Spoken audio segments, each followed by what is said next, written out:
Hola, ¿qué tal? Bienvenidos a todos a la tercera temporada de Más allá del crimen.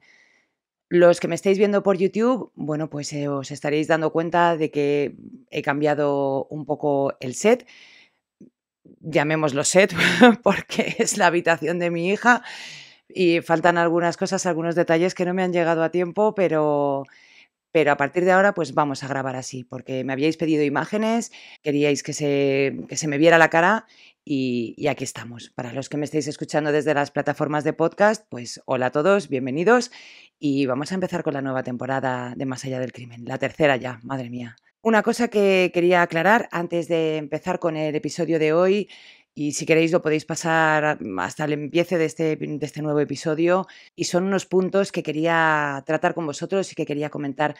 El primero de ellos es que muchísimas gracias a todos los que me seguís desde hace tiempo, que me habéis estado apoyando. A ver, creo que sois un montón. Carmen, Aida, Susana, Juan Perdomo, muchísimos los que me habéis estado escribiendo por privado, interesándoos en mi salud. Los que no me conocéis o me acabáis de seguir, pues gracias también por ello. Y comentaros que después de que sigo de baja todavía, pero después de unos meses de 20.000 millones de pruebas, 20.000 problemas médicos, o sea, no ha habido una semana que no haya tenido ni tenga algo. De hecho, ya en la unidad del dolor me han dicho que no me hacen nada más porque, bueno, pues llevo tanto tute en el cuerpo que necesito descansarlo un poco. Entonces, no más tratamientos agresivos.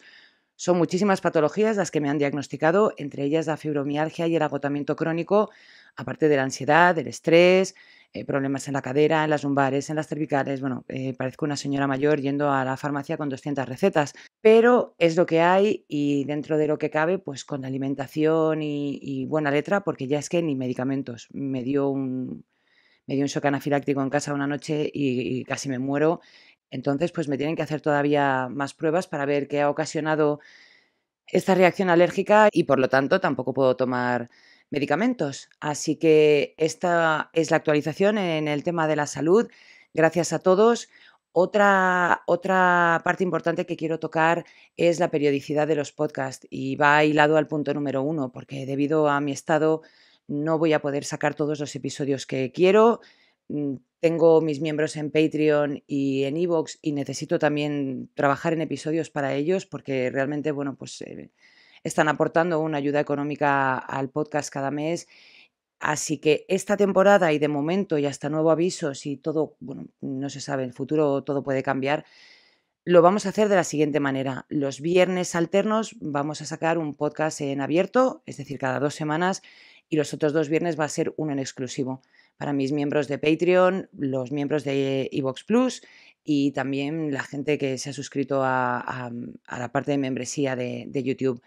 Y luego los lunes sí que voy a sacar cada semana un episodio distinto, pero esto es solo para los miembros de Patreon digamos, del segundo nivel estándar y del nivel premium, uno cada semana para cada uno, porque, bueno, lo que os he dicho, necesito dedicarles podcast a ellos también y ahora mismo puedo hacer el mismo número de podcast que estaba haciendo antes, pero distribuyéndolos de otra manera.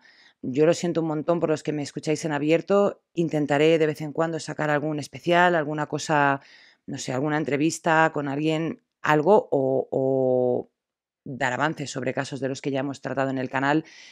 Y esto va a ser la dinámica de la tercera temporada, ¿vale? Otro punto que quiero tocar es que la semana que viene vamos a tener ya el merchandising del programa. Está prácticamente todo listo, pero hay que confirmar una cosa del contrato y ya os pasaré el enlace en el episodio de la semana que viene o lo publicaré en mis redes o en el siguiente, según, bueno, ya os iré contando, ¿vale?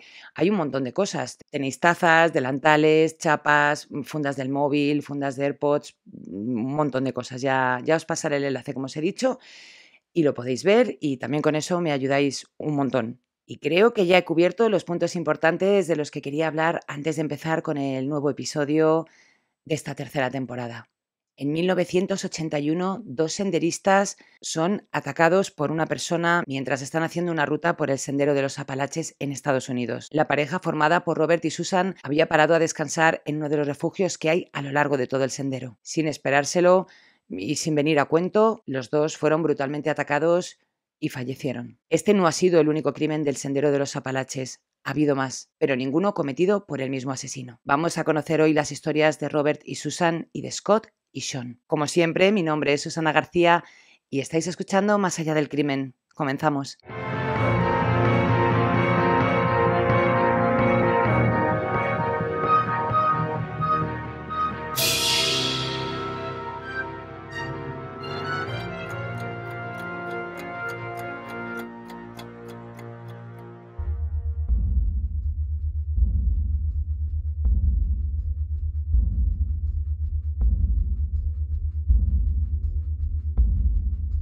El Sendero de los Apalaches, situado al este de Estados Unidos, es el sendero más largo del mundo. Tiene 3.500 kilómetros y dicen que se tarda unos 6 meses en recorrerlo de principio a fin. Pasa por 14 estados en Estados Unidos, desde Maine, en la frontera de Canadá, hasta Georgia.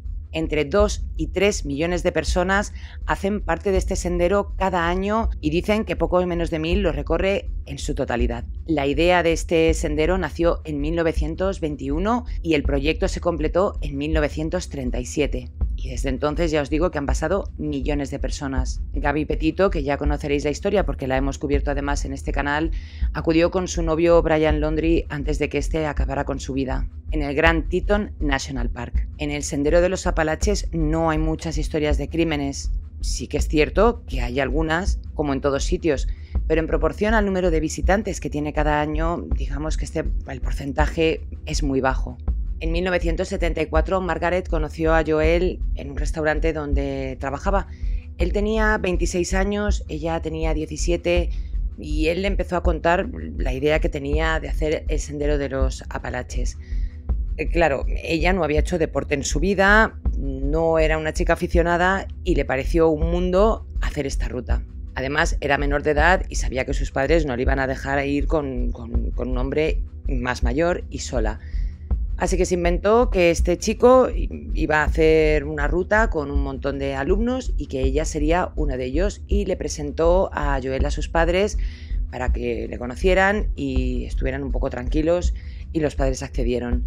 Y en mayo de 1974 los dos empezaron la ruta desde Georgia.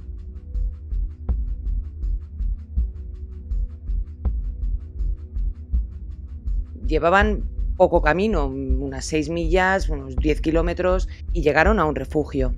En este refugio había otra persona, Ralph Howard Fox. En un principio la pareja vio a este chico un poco raro, no tenía pinta de hacer ningún tipo de deporte ni de estar allí por sendero, la ropa no era la apropiada, llevaba días sin duchar, pero bueno, ellos decidieron quedarse ahí, estuvieron hablando con él.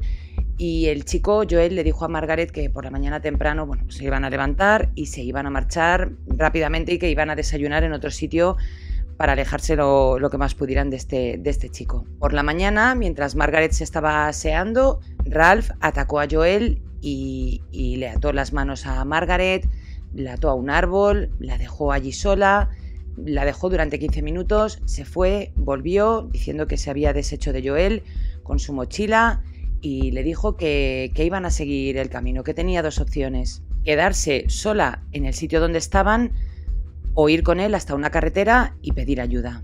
El tío lo que quería básicamente era el dinero de Joel y pues así lo consiguió. Ella eligió la opción número 2 y juntos se adentraron por unos senderos. Él le dijo que si se cruzaban con alguien y decía algo, que iba a acabar con todos, y siguieron el camino. Se cruzaron con unos señores que habían visto el día antes y Margaret deseaba que estos señores se dieran cuenta de que el hombre con el que iba no era Joel, que era otra persona. Pero parece ser que estos señores iban con prisa y no se percataron demasiado. Siguieron el camino y llegaron hasta una carretera.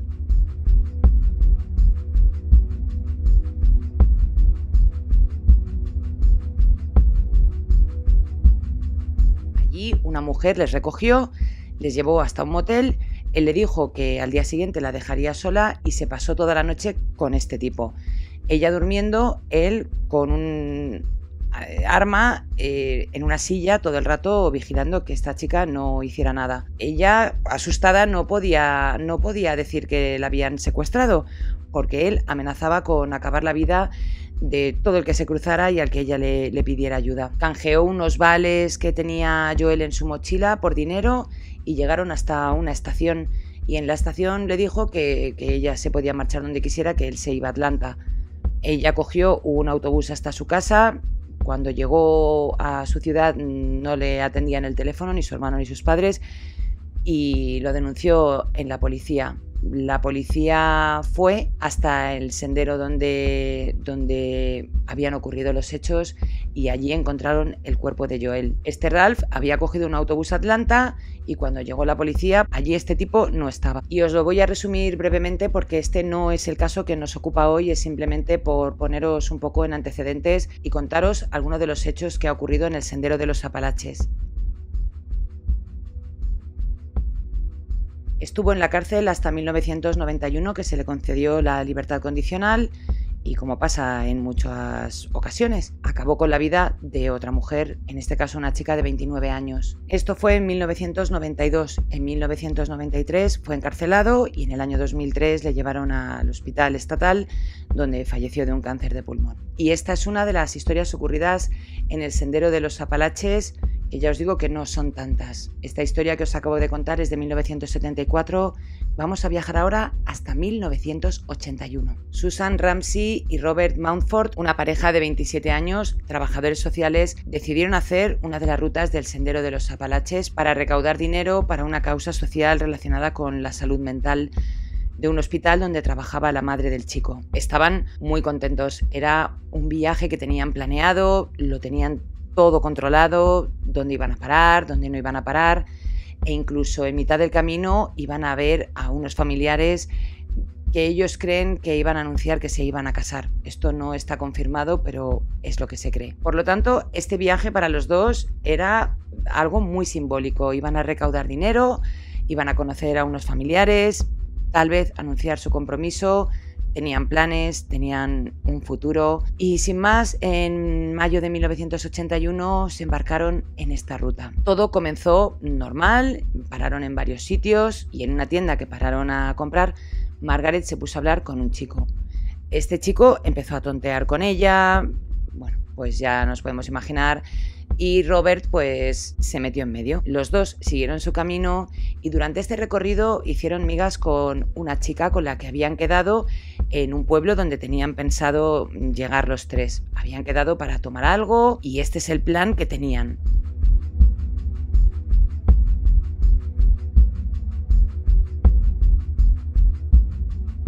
Susan y Robert llegaron a un refugio, al refugio Van de Werter, para hacer noche allí. Y a la mañana siguiente, como habían quedado con esta chica y al no llegar, pues se preocupó y llamó a la policía. Que ya es raro porque conoces a unos desconocidos en un camino, quedas con ellos y no se te ocurre poner una denuncia por desaparición. Tú piensas, bueno, pues han cambiado la ruta, cualquier cosa.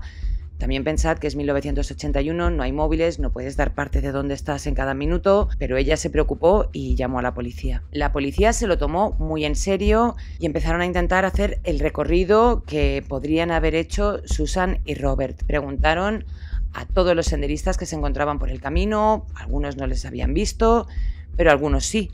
Y algunos, estos que los habían visto, le dijeron a la policía que les habían visto o habían visto a Susan hablar con un tipo un tanto extraño. Parece ser que este tío era con el que habían estado hablando en la tienda o con el que Susan había estado hablando, que había estado intentando ligar con ella. La policía montó un equipo de búsqueda, empezaron a buscar por todos sitios hasta que llegaron a este refugio.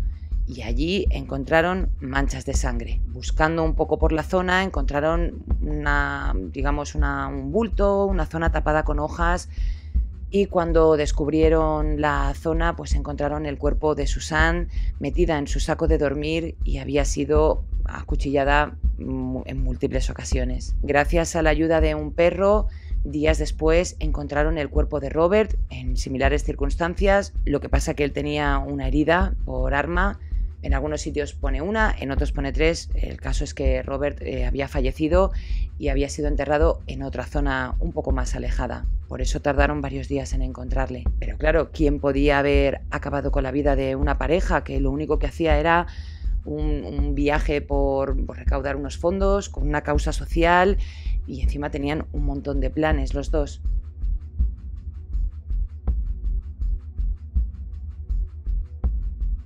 En la escena no encontraron ningún arma del crimen, no encontraron nada.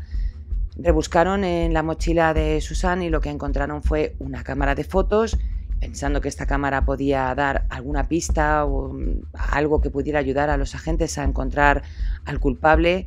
La cámara pues no tenía carretes, se la habían llevado, cuando en la época se usaba carretes de fotos. Sí que encontraron un diario, una especie de álbum de notas, unas anotaciones que en principio pensaban que no iban a encontrar nada. En el álbum, aparte de las huellas de Susan, también había huellas de una segunda persona. Pensando que serían de Robert y que no iban a poder sacar nada de allí ni tirar del hilo, los agentes se llevaron una gran sorpresa cuando pudieron identificar estas huellas, y eran de Randall Lee Smith, un chico que vivía por la zona. Cuando la policía llegó a su casa, este no abría la puerta, les dio exactamente igual porque tenían una orden de registro. Entraron y encontraron objetos de la pareja, ropa ensangrentada, y en la casa había una nota de secuestro. A Randall le habían secuestrado, pero los expertos caligráficos determinaron que esa nota la había escrito él mismo. Por lo tanto, ya la policía dijo, se ha inventado la historia, se ha montado una excusa, se ha montado su propia coartada y ha desaparecido. Les costó muchísimo, estuvieron días buscando por la zona. Claro, imaginaos, este experto en el sendero de los Apalaches, pues vete tú a saber dónde estaba. Lo que sí hicieron en este tiempo fue indagar un poco más en la vida de Randall Lee Smith. Y os cuento, Randall Smith era hijo único y había sido criado por su madre, que trabajaba en una lavandería de un hospital.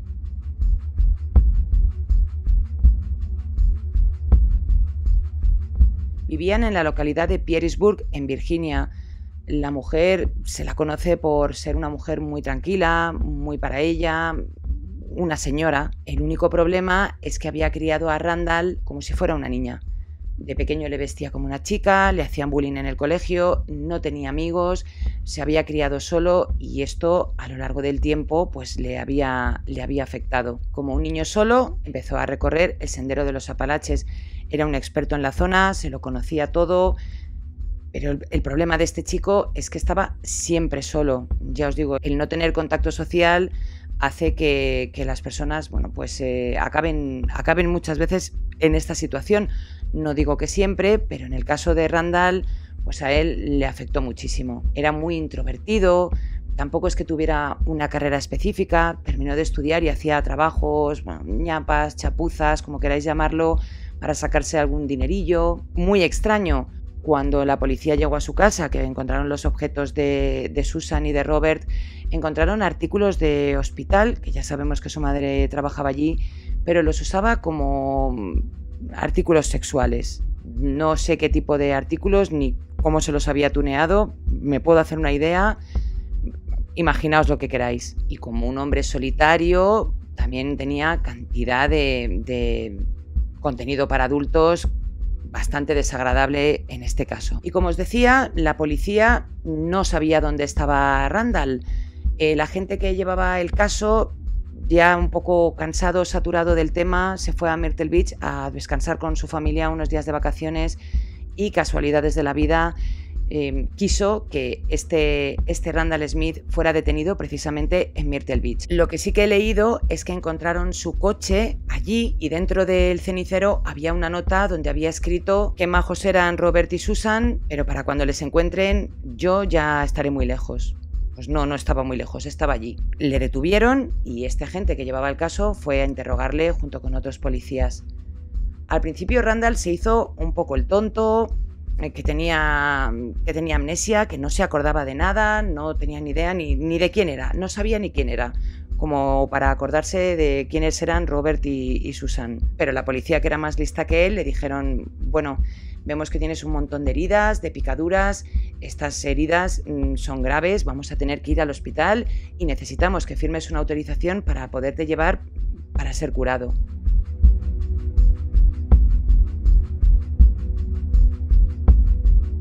Y ya está, ya le tenían, porque en el informe Randall, que decía que no sabía quién era, lo firmó como Randall Lee Smith.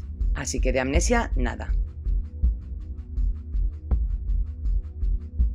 Randall fue detenido y en un principio, pues si se declaraba culpable o era considerado asesinatos en primer grado, se enfrentaba a la pena de muerte. Llegó a un acuerdo, se declaró culpable y finalmente le cayeron 30 años, 15 por cada una de las muertes. Sabemos que muchas veces no cumplen ni la mitad y esto es lo que le pasó a Randall, que estuvo tan solo 15 años, ni la mitad por cada una de las muertes que había cometido. Y el 27 de septiembre de 1996 fue puesto en libertad. Es cierto que durante sus años de cárcel intentó pedir la condicional, se estuvo valorando, hubo un revuelo porque, bueno, por una parte la familia de los fallecidos, del padre de Robert en concreto, dijo que no le parecía bien que este señor volviera a la calle, y la mayoría de los senderistas que hacían el sendero de los Apalaches pues tampoco.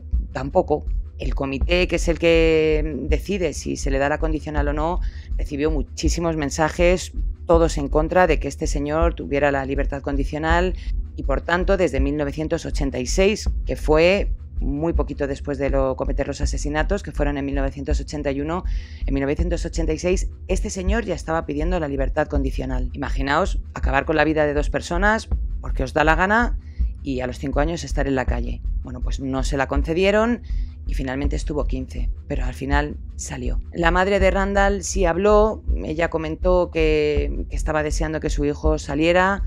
Es cierto que en estos 15 años que él había estado en prisión no había dado mucho la nota, no había concedido entrevistas, había llevado un perfil bastante bajo, su madre le había visto solo una vez y la mujer estaba deseando volver a verle. Al final, bueno, pues es su hijo y en parte lo tenemos que entender. Y el que no lo entienda, pues que no lo entienda, pero así sucedió.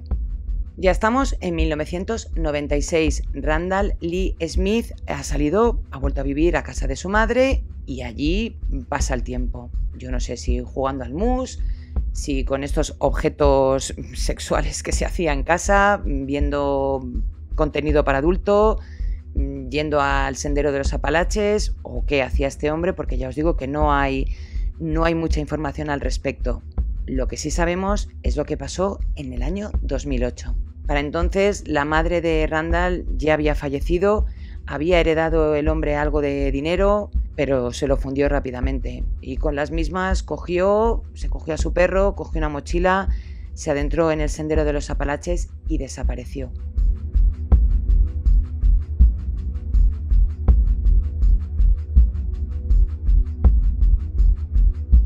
Estaba preocupada porque ¿dónde estaba este señor? Se pusieron avisos de se busca, por desaparición, pero ni idea. Este hombre había desaparecido completamente. En la primavera de 2008, dos amigos, Sean Farmer y Scott Johnson, estaban de subidón, que eran aficionados a la pesca, les encantaba ir a una parte del sendero de los Apalaches a pescar y tenían planes para mayo para ir a pescar los dos, pasar el día, descansar allí, hacer noche y hacer su hobby favorito, pescar. El 6 de mayo se encaminaron al Brushy Mountain, que era una zona donde solían ir siempre, ya os digo, a pescar, a acampar, y allí estaban los dos tan felices hablando de sus cosas cuando de repente oyeron unos ruidos entre las hojas y de repente apareció un hombre. Este señor se presentó en la zona donde habían puesto su zona de acampada, básicamente, y se presentó como Ricky Williams. Este señor avejentado, porque no era tan mayor, pero estaba muy avejentado, sucio, muy hambriento y con un perro, pues les pareció al principio pues un hombre tierno y se pusieron a hablar con él. Ricky, que vio que tenía comida, les dijo que si por favor podía sentarse a cenar con ellos. Llevaba días en las montañas sin comer nada, estaba demacrado, estaba muy delgado. Y estos hombres que le vieron como un señor indefenso, delgadito y que necesitaba ayuda, dijeron, bueno, pues venga, quédate a cenar con nosotros. Y los tres se sentaron a cenar algunos de los peces que habían pescado esa noche. Le pusieron también un pez al perro para que pudiera comer. Mientras cenaban, hablaban de cosas de la vida, de lo que hacía cada uno, de sus planes. Y este tal Ricky le contó a estos chicos que se dedicaba que había trabajado en la NASA, que tenía una titulación universitaria de la leche, que tenía bastante dinero, que tenía una mujer que había participado en varios concursos de belleza, Y claro, los dos hombres se miraban como diciendo, pero vamos a ver, este señor que nos está contando que tiene dinero, que tiene casas, que tiene una formación tan exquisita, que hace aquí muerto de hambre con un perro y con unas pintas que parece... Entonces, digamos que, bueno, no se creían lo que les decía Ricky y le escuchaban sin más, pero ellos ya tenían ganas de estar solos y se les estaba haciendo bastante incómodo. Uno de ellos incluso hizo un comentario cuando empezó a caer la noche diciendo, bueno, pues igual es hora de irnos, vas a tardar en llegar hasta tu zona donde tienes tu tienda de campaña y lo mismo si se te hace de noche es peligroso para ti, como diciendo, chaval, pírate ya de aquí y déjanos un poco tranquilos. Y bueno, estuvieron media hora más hablando y al final Ricky se levantó y le dijo a su perro, vámonos, Po. Y el hombre desapareció. Y según se estaba marchando Ricky, sacó un arma del calibre 22, se giró y pegó 4 disparos.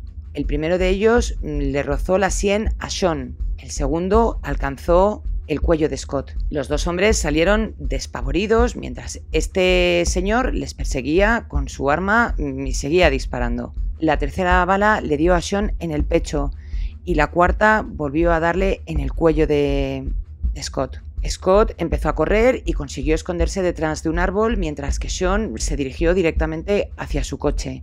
Pero cuando estaba dentro, de repente apareció Ricky Williams por el lado del copiloto, quien le apuntaba directamente a la cara. Todo ocurrió muy rápido, pero para la suerte de este hombre ya no le quedaban balas a Ricky. Sean consiguió arrancar su furgoneta y salió pitando como pudo de allí, decidido a ir a buscar ayuda para intentar ayudar a su amigo. Cuando llevaba una parte del camino recorrido, de repente, en medio del camino, una figura. Y por suerte para él era Scott.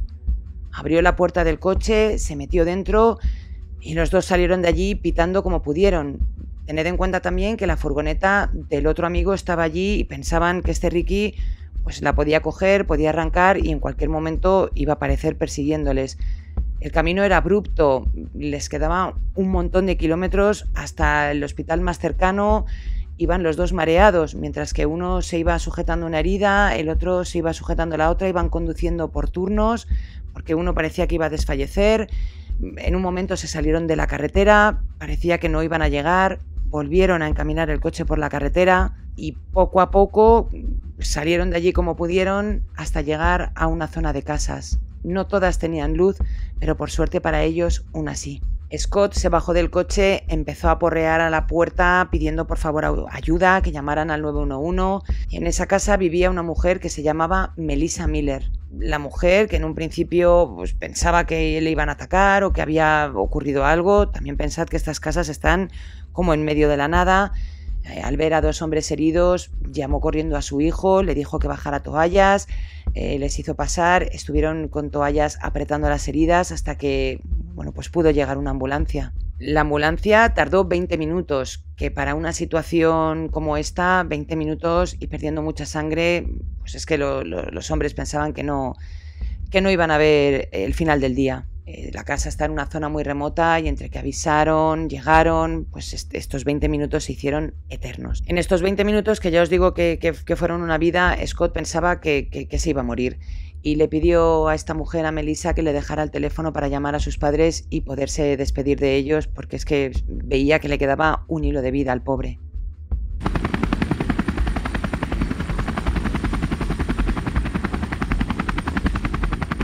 Un helicóptero se acercó a la zona para evacuar a los heridos y ya os digo que Scott pensaba que no lo iba a conseguir, tenía la boca y la garganta llena de sangre, incluso en el helicóptero escuchó a uno de los paramédicos decir que no iba a llegar, que no iba a sobrevivir, vamos. Así que yo solo me puedo imaginar la escena de terror.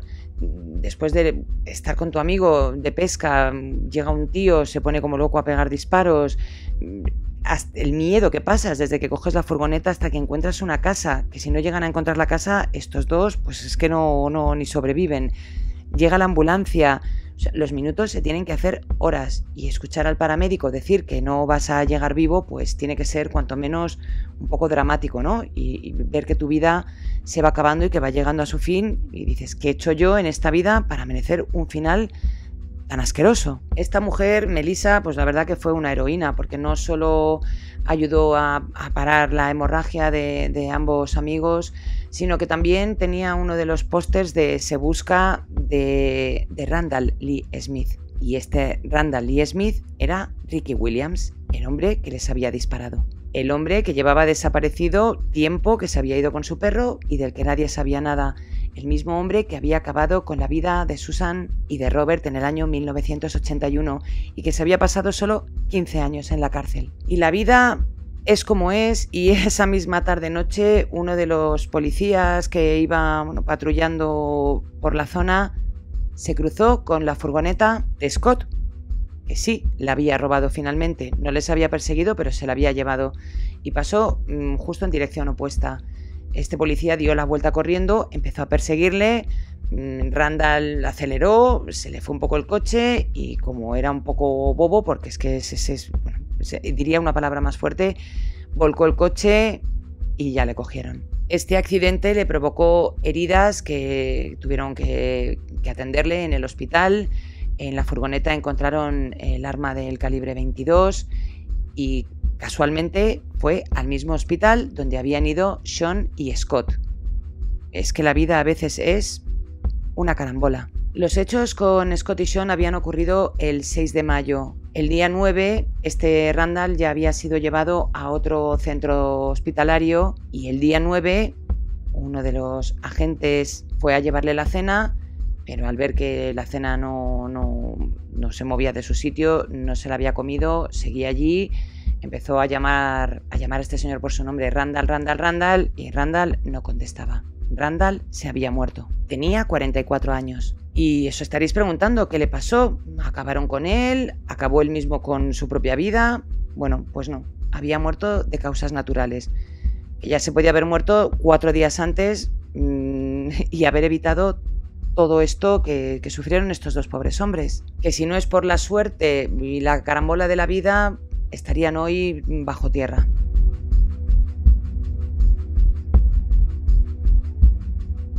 Randall fue enterrado en una tumba junto a la de su madre y dicen que vieron a su perro Bo intentando escarbar la tierra después de haber sido enterrado.